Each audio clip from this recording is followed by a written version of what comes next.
So Jay, here we are consolidating forms libraries. We are. We're actually consolidating down to just one forms library. It will be called SFCA.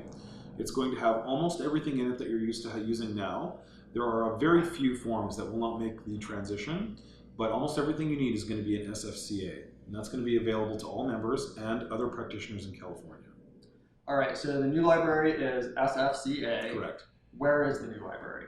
So when you're logged into ZipForm, you'll be able to go to the same place you found your libraries before and select it and add it to your cart. It'll be $0, and you can then add it to your account.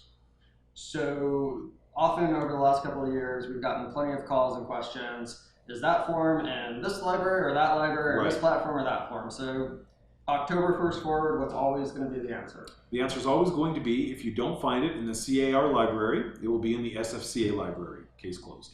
All right. So we're bringing 35 forms over from the SFAOR library to SFCA that are the SF standard forms that we use every day and have come to rely on.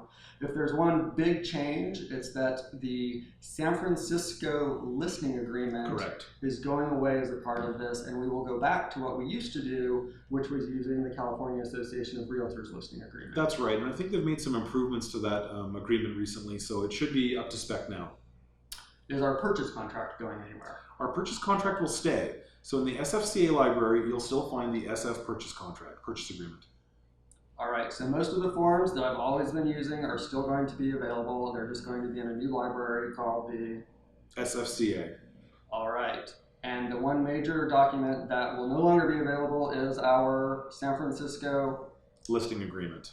But the San Francisco purchase agreement still there. All right. Thanks, Jay. No problem.